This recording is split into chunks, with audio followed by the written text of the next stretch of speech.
Yes students, अज अपना जिहड़ा आ नवा विषय आ ग्रामर दा पार्ट अज आपां करना आ अनडिठा पैरा। अज तुहानूं अनडिठा पैरा दे थोड़े जिहड़े रूल्स आ वो सिखाने आ कि किस तरह तुसीं जिहड़ा आ अनडिठे पैरे दे प्रश्न उत्तर लभणे आ और उन्हां नूं लिखना आ। सो एक वारी जिहड़ा आ इत्थों आपां पढ़ के नाल तुहानूं मैं समझा दिंदी आ ताकि तुसीं उन्हां रूल्स नूं फॉलो करदे होए ही अनसीन पैसेज नूं अटैम्प्ट करो पेपर दे विच, क्योंकि जिहड़ा अनसीन पैसेज आ उहदे आंसर ना तो बहुत ज़्यादा वड्डे लिखण की जरूरत हुंदी है और ना ही उहदे विच तुसीं जिहड़े आ अपने वल्लों कुछ भी ऐड करना हुंदा आ। पैरे नूं समझ के ही जिहड़े आ ढुकवें उत्तर लभणे हुंदे आ। इस करके उस पैरे नूं करन दे की जिहड़े नियम आ उन्हां नूं समझना बहुत ज़रूरी है। पहलां तां उन्हां ने ये दस्सिया कि अनडिठा पैरा है की आ। अनडिठा पैरा तो भाव अनदेखी वार्तक रचना होंदी है। वार्तक रचना दो तरह दी बेटा रचनावां हुंदियां आ, एक हुंदी आ पोइट्री कविता ते एक हुंदी आ वार्तक। ठीक है, जिहड़ी पोइट्री आ ਉਹ मतलब ਜਿਹਦੇ ਵਿੱਚ कवितावां लिखिया ਜਾਂਦੀਆਂ, वार्तक ਜਿਹਦੇ ਵਿੱਚ कोई भी कहानी हो गई, कोई भी नावल हो गया, नाटक हो गया, कुछ भी ਜਿਹੜਾ ਆ ਉਹ ਸਾਰੀ ਜਿਹੜੀ ਲਿਖਤ ਹੈ ਉਹ वार्तक ਦਾ ਹਿੱਸਾ ਹੁੰਦੀ ਹੈ। ठीक है, सो अनडिठा पैरा जिहड़ा है ना वो किसी भी लिखत दे विचों लिया जा सकता है। कोई भी छोटा जिहा पार्ट लैके जिहड़ा आ ਉਹਦੇ ਵਿੱਚੋਂ क्वेश्चन आंसर बना के ਤੁਹਾਨੂੰ लिखण ਦੇ ਲਈ ਦਿੱਤੇ ਜਾ ਸਕਦੇ ਆ।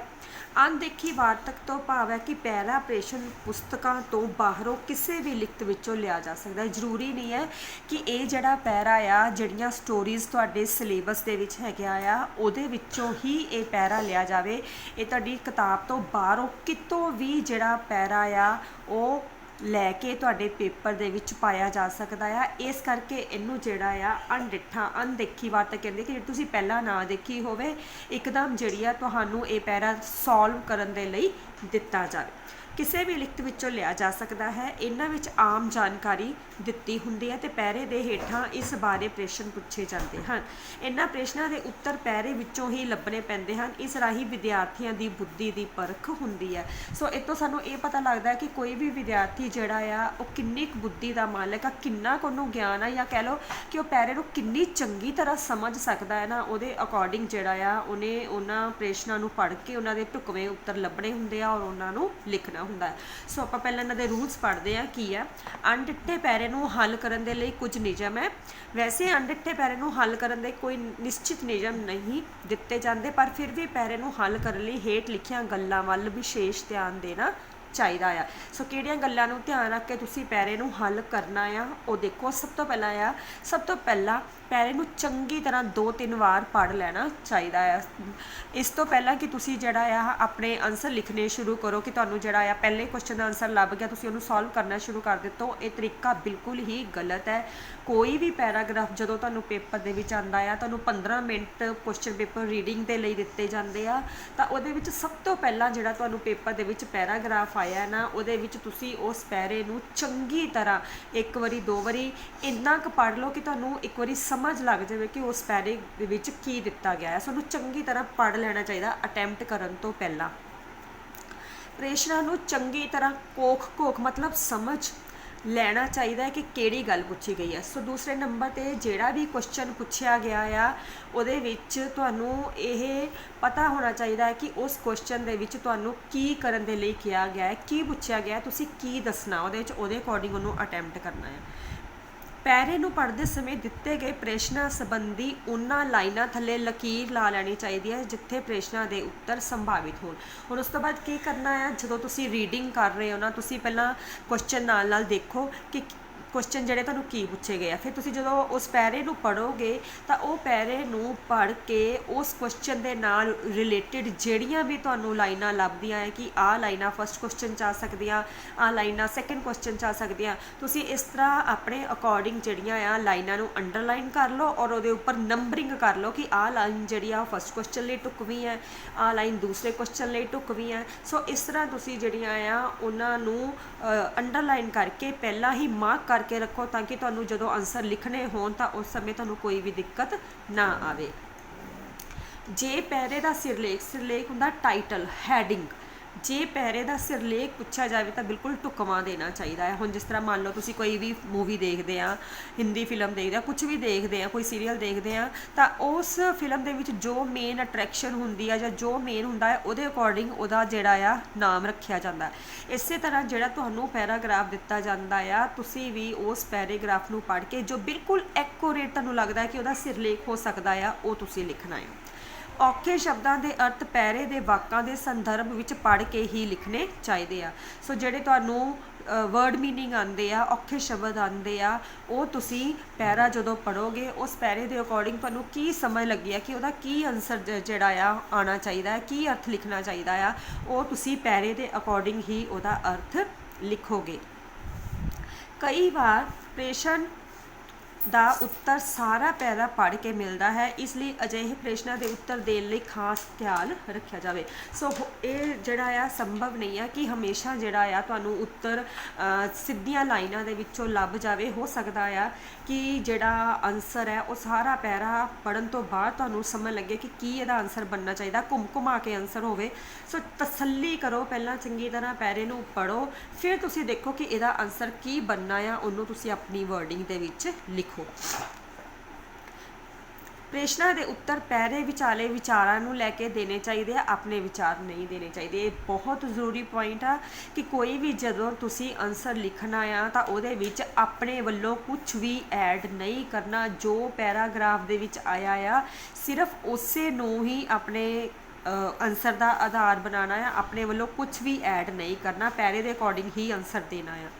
ਪ੍ਰਸ਼ਨਾਂ ਦੇ ਉੱਤਰ ਸੰਖੇਪ ਹੋਣੇ ਚਾਹੀਦੇ, ਮਤਲਬ ਛੋਟੇ ਹੋਣੇ ਚਾਹੀਦੇ, 3-4 ਲਾਈਨਾਂ ਤੋਂ ਜ਼ਿਆਦਾ ਦਾ ਆਨਸਰ ਨਹੀਂ ਹੋਣਾ ਚਾਹੀਦਾ, ਪਰੰਤੂ ਪੈਰੇ ਦੇ ਮੂਲ ਵਿਚਾਰਾਂ ਨੂੰ ਨਾ ਛੱਡਿਆ ਜਾਵੇ। ਸੋ ਇਹ ਹੋ ਸਕਦਾ ਆ ਕਿ ਕਈ ਵਾਰੀ ਜਿਹੜਾ ਕੋਈ ਆਨਸਰ ਜਿਹੜਾ ਆ ਪੈਰੇ ਦੇ ਅਕੋਰਡਿੰਗ ਛੋਟਾ ਵੀ ਬਣੇ, ਵੱਡਾ ਵੀ ਬਣੇ।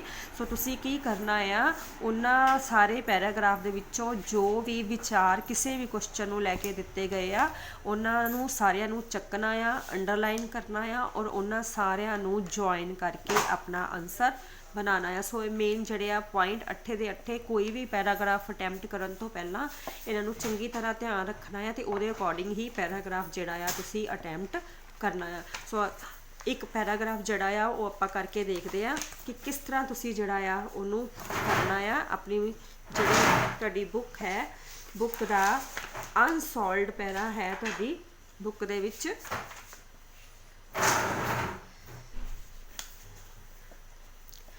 पेज नंबर 171 ਦੇ ਉੱਪਰ ਦੇਖੋ। पेज नंबर 171 ਦੇ ਉੱਪਰ ਫਸਟ ਹੀ ਹੈ ਅਭਿਆਸ ਦੇ ਲਈ ਕੁਝ ਅਣਡਿੱਠੇ ਪੈਰੇ। ਉਹਦੇ ਵਿੱਚੋਂ ਹੀ ਫਸਟ ਹੀ ਪੈਰਾਗ੍ਰਾਫ ਮੈਂ ਚੱਕਿਆ ਆ ਕਿ ਜਿਹੜਾ ਆ ਤੁਹਾਨੂੰ ਇੱਕ ਵਾਰੀ ਦੱਸ ਦੇਵਾਂ ਮੈਂ ਕਿਸ ਤਰ੍ਹਾਂ ਜਿਹੜਾ ਤੁਸੀਂ ਅਟੈਂਪਟ ਕਰਨਾ ਆ। ਸੋ ਦੇਖੋ ਪੈਰਾਗ੍ਰਾਫ ਦੇਖਦੇ ਆ। ਇੱਕ ਚਾਨਣਾ ਹੈ, ਇੱਕ ਹਨੇਰਾ ਹੈ, ਜੋ ਚਾਨਣੇ ਵਿੱਚ ਤੁਰਦਾ ਹੈ ਠੇਡਾ ਬਹੁਤ ਘੱਟ ਖਾਂਦਾ ਹੈ, ਜੋ ਹਨੇਰੇ ਵਿੱਚ ਤੁਰਦਾ ਹੈ ਬਹੁਤ ਸੱਟਾਂ ਖਾਂਦਾ ਹੈ। ਪਰਮੇਸ਼ਵਰ ਉਹਨਾਂ ਉੱਤੇ ਭਰੋਸਾ ਕਰਨਾ ਪਰਮੇਸ਼ਵਰ ਉੱਤੇ ਭਰੋਸਾ ਕਰਨਾ ਚਾਨਣਾ ਹੈ। ਚਾਨਣੇ ਦੀਆਂ ਕਿਰਨਾਂ ਸੱਚ, ਪਿਆਰ, ਨੇਕੀ, ਉਪਕਾਰ ਤੇ ਵਾਹਿਗੁਰੂ ਦੀ ਯਾਦ ਬੇਨਤੀ ਦੇ ਸ਼ੁਕਰ ਹਨ। ਜੇ ਇਸ ਚਾਨਣੇ ਵਿੱਚ ਤੁਰਨਾ ਹੈ ਤਾਂ ਉਹ ਠੇਡੇ ਬਹੁਤ ਘੱਟ ਖਾਂਦਾ ਹੈ, ਪਰ ਜੇ ਇਸ ਦੇ ਉਲਟ ਤੌਖਲੇ, ਵਹਿਮ ਭਰਮ, ਝੂਠ, ਵੈਰ ਦੇ ਮਨ ਦੇ ਖਿੰਡਾਓ ਵਿੱਚ ਤੁਰਦਾ ਹੈ, ਉਹ ਹਨੇਰੇ ਵਿੱਚ ਜਾ ਰਿਹਾ ਹੈ। ਸੋ ਇਹਦੇ ਵਿੱਚ ਜਿਹੜਾ ਹੈ ਦੋ ਚੀਜ਼ਾਂ ਦੇ ਵਿੱਚ ਕੰਪੈਰੀਜ਼ਨ ਦਿੱਤਾ ਗਿਆ ਆ, ਇੱਕ ਚਾਨਣਾ ਤੇ ਇੱਕ ਹਨੇਰਾ। ਮਤਲਬ ਕਿ ਆਪਣੇ ਆਪ ਨੂੰ ਪਰਮਾਤਮਾ ਦੇ ਨਾਲ ਜੋੜਨਾ, ਪਰਮਾਤਮਾ ਦਾ ਸਿਮਰਨ ਕਰਨਾ, ਸੱਚ ਦੀ ਰਾਹ 'ਤੇ ਚੱਲਣਾ, ਪਿਆਰ ਕਰਨਾ, ਭਲਾਈ ਕਰਨਾ ਜਿਹੜਾ ਆ ਉਹ ਚਾਨਣੇ ਦਾ ਰਸਤਾ ਆ, ਮਤਲਬ ਸਹੀ ਰਾਹ ਆ। ਪਰ ਜਿਹੜਾ ਬੰਦਾ ਨੇਕੀ ਸੀਤ ਵਸਤੂ ਹੈ ਪਰ ਹਨੇਰਾ ਤਾਂ ਚਾਨਣ ਦੀ ਅਣਹੋਂਦ ਹੈ। ਇਸ ਤਰ੍ਹਾਂ ਬਦੀ ਨੇਕੀ ਦੇ ਉਲਟ ਜਾਣ ਦਾ ਨਾਂ ਹੈ। ਜਿਵੇਂ ਚਾਨਣੇ ਦੇ ਨਾ ਹੋਣ ਤੇ ਹਨੇਰਾ ਕਹੀਦਾ ਹੈ, ਤਿਵੇਂ ਨੇਕੀ ਉੱਡ ਜਾਣ ਤੇ ਬਦੀ ਕਹੀਦੀ ਹੈ। ਸੋ ਹਨੇਰਾ ਤੇ ਬਦੀ ਕੋਈ ਵਸਤੂ ਨਹੀਂ ਹਨ, ਉਂਝ ਦੁਖਦਾਈ ਹਨ। ਸਤ ਵਸਤੂ ਇੱਕੋ ਨੇਕੀ ਹੈ, ਬਦੀ ਅਸਤ ਵਸਤੂ ਹੈ। ਜੋ ਨੇਕੀ ਵਿੱਚ ਤੁਰਦਾ ਹੈ ਉਹ ਤਾਂ ਸ਼ੈ ਦਾ ਮਾਲਕ ਹੋ ਰਿਹਾ ਹੈ, ਕੁਝ ਰਾਸ ਜਮ੍ਹਾਂ ਕਰ ਰਿਹਾ ਹੈ, ਪਰ ਬਦੀ ਦਾ ਕੋਈ ਸਤ ਸਰੂਪ ਹੀ ਨਹੀਂ। ਤਦ ਉਹ ਕੀ ਰਾਸ ਜਮ੍ਹਾਂ ਕਰ ਰਿਹਾ ਹੈ, ਉਹ ਤਾਂ ਲੁੱਟ ਹੋ ਰਿਹਾ, ਉਹ ਲੁੱਟ ਹੋ ਰਿਹਾ, ਗਵਾ ਰਿਹਾ ਹੈ। ਸੋ ਇਸ ਪੈਰਾਗ੍ਰਾਫ ਦੇ ਵਿੱਚ ਜਿਹੜਾ ਆ ਦੋ ਚੀਜ਼ਾਂ ਦੇ ਵਿੱਚ ਰਾਏ ਕੰਪੈਰੀਜ਼ਨ ਆ, ਤੁਲਨਾ ਦਿੱਤੀ ਹੋਈ ਆ।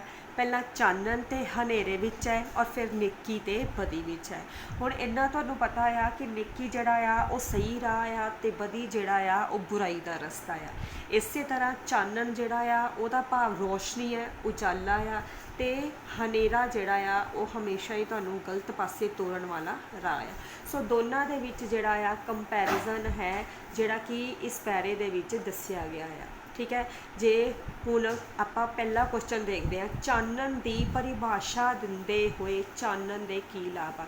ਪਹਿਲਾਂ ਤੁਸੀਂ ਦੇਖਣਾ ਹੈ ਕਿ ਚਾਨਣ ਦੀ ਪਰਿਭਾਸ਼ਾ ਕੀ ਹੈ, ਉਸ ਤੋਂ ਬਾਅਦ ਚਾਨਣ ਦੇ ਲਾਭ ਦੱਸਣੇ ਆ ਕਿ ਸਾਰੇ ਪੈਰਾਗ੍ਰਾਫ ਦੇ ਵਿੱਚ ਤੁਹਾਨੂੰ ਚਾਨਣ ਦੇ ਕੀ ਲਾਭ ਦੱਸੇ ਆ। ਤੋਂ ਪਹਿਲਾਂ ਦੁਬਾਰਾ ਦੇਖੋ, ਇੱਕ ਚਾਨਣ ਹੈ, ਇੱਕ ਹਨੇਰਾ ਹੈ। ਜੋ ਚਾਨਣੇ ਵਿੱਚ ਤੁਰਦਾ ਹੈ ਠੇਡਾ ਬਹੁਤ ਘੱਟ ਖਾਂਦਾ, ਠੇਡਾ ਦਾ ਮਤਲਬ ਹੁੰਦਾ ਠੋਕਰ ਲੱਗਣੀ।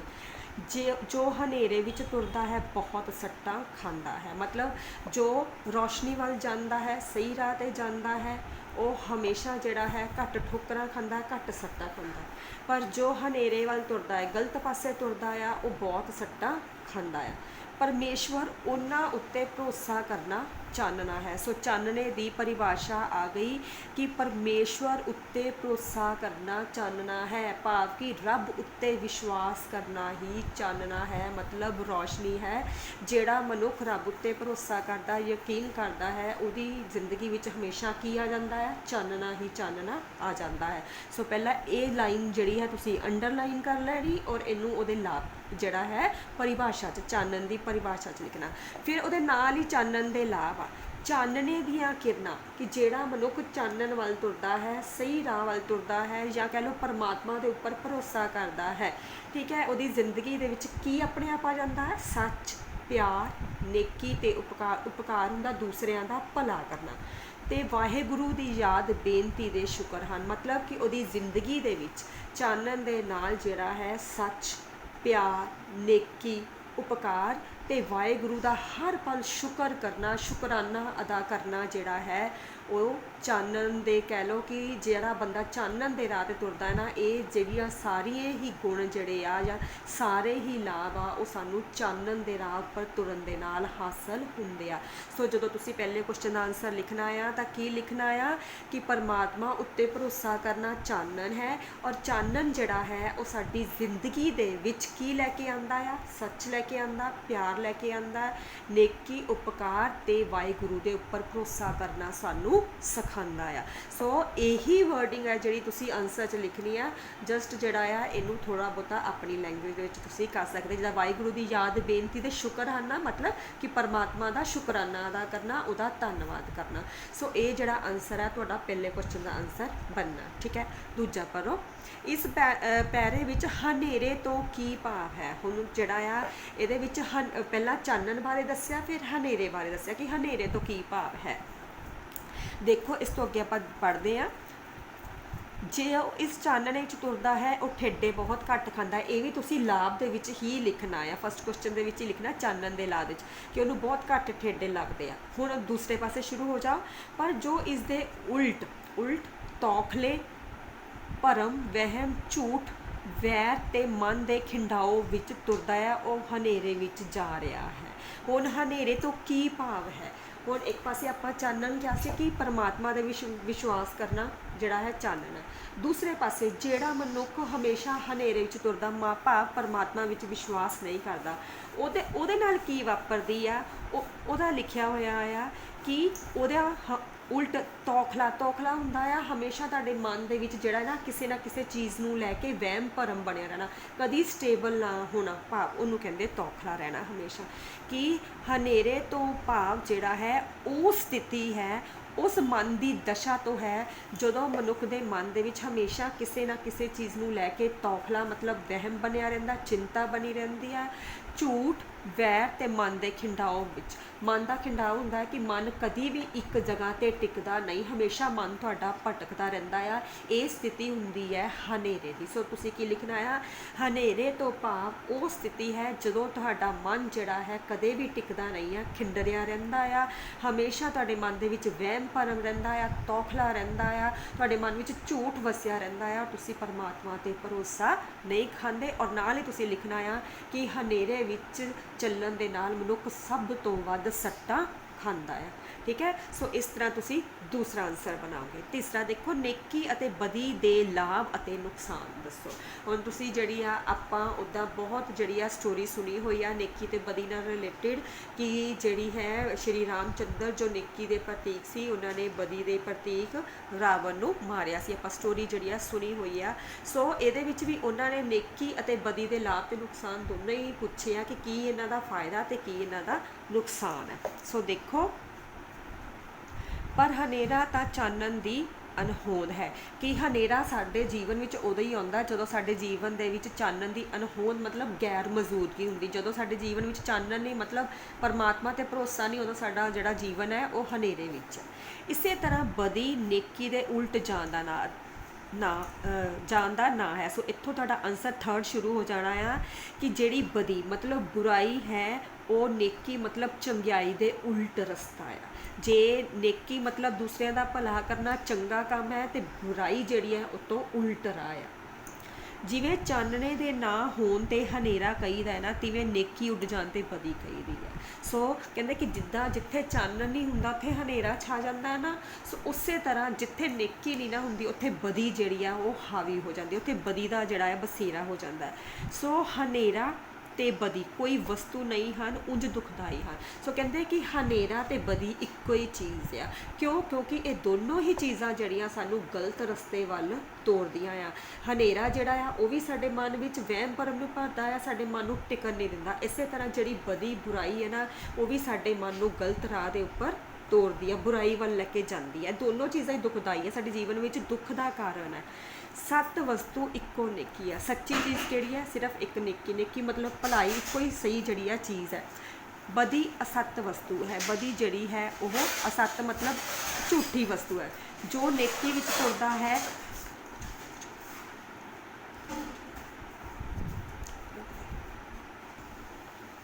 ਬਦੀ ਅਸੱਤ ਵਸਤੂ ਹੈ।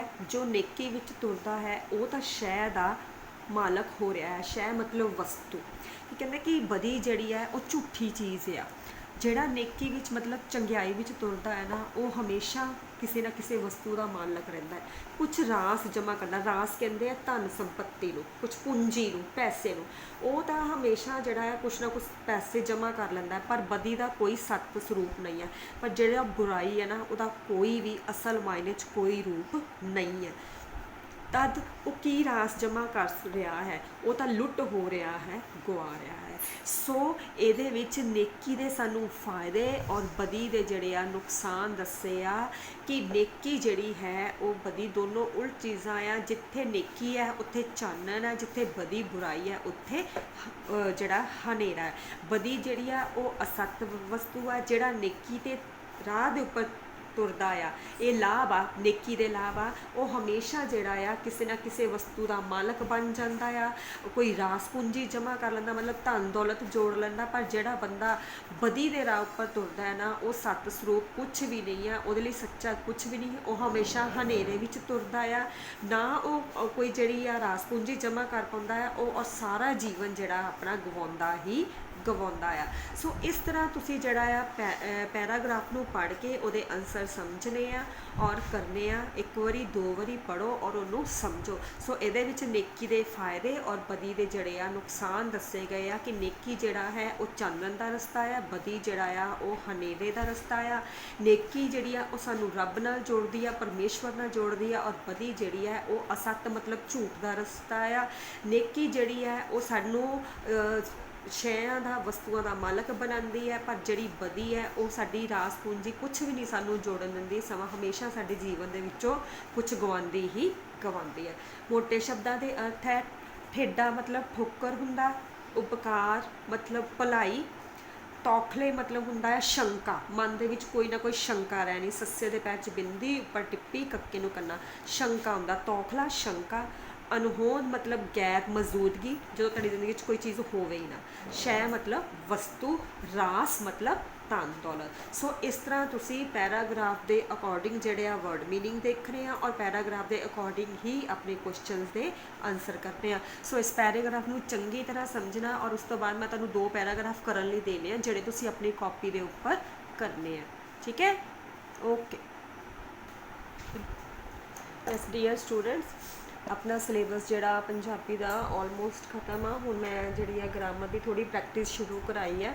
ਇਸ ਤੋਂ ਇਲਾਵਾ ਜੇ ਕਿਸੇ ਵੀ ਕੋਈ ਵੀ ਜਿਹੜਾ ਹੈ ਤੁਹਾਡਾ ਟੌਪਿਕ, ਉਹਦੇ 'ਚ ਤੁਹਾਨੂੰ ਕੋਈ ਡਾਊਟ ਹੋ ਰਿਹਾ ਜਾਂ ਕੁਛ ਨਹੀਂ ਸਮਝ ਆ ਰਿਹਾ, ਕਾਈਂਡਲੀ ਸੈਂਡ ਯੂਅਰ ਸੁਜੈਸ਼ਨਸ, ਤਾਂ ਕਿ ਜਿਹੜੀਆਂ ਆ ਨੈਕਸਟ ਵੀਡੀਓਜ਼ ਉਹਦੇ ਨਾਲ ਹੀ ਰਿਲੇਟਡ ਬਣਨ। ਕੋਈ ਤੁਹਾਨੂੰ ਪੱਤ ਵਸਾਰੀ, ਕੋਈ ਵੀ ਕਿਸੇ ਚੈਪਟਰ ਦਾ ਕੁਐਸਚਨ ਆਨਸਰਸ ਦੇ ਵਿੱਚ ਪ੍ਰੋਬਲਮ ਆ ਰਹੀ ਆ, ਤਾਂ ਉਹਨੂੰ ਜਿਹੜਾ ਆ ਆਪਣੇ ਗਰੁੱਪ ਦੇ ਵਿੱਚ ਪਾਓ, ਜਾਂ ਮੈਨੂੰ ਪਰਸਨਲ ਮੇਰੇ ਵਟਸਐਪ ਨੰਬਰ ਦੇ ਉੱਪਰ ਸੈਂਡ ਕਰੋ, ਤਾਂ ਕਿ ਜਿਹੜੀ ਆ ਤੁਹਾਨੂੰ ਕੋਈ ਵੀ ਪੇਪਰਾਂ ਦੇ ਵਿੱਚ ਜਿਹੜੀ ਆ ਕਿਸੇ ਚੀਜ਼ ਦੀ ਪ੍ਰੋਬਲਮ ਨਾ ਆਵੇ। ਠੀਕ ਹੈ, ਸੋ ਕਾਈਂਡਲੀ ਨਾਲ ਦੀ ਨਾਲ ਜਿਹੜਾ ਆਪਣਾ ਸਿਲੇਬਸ ਚੈੱਕ ਕਰੋ, ਔਰ ਆਪਣੀਆਂ ਜਿਹੜੀਆਂ ਹੈ ਡਾਊਟਸ ਉਹ ਮੈਨੂੰ ਪਲੀਜ਼ ਸੈਂਡ ਕਰੋ।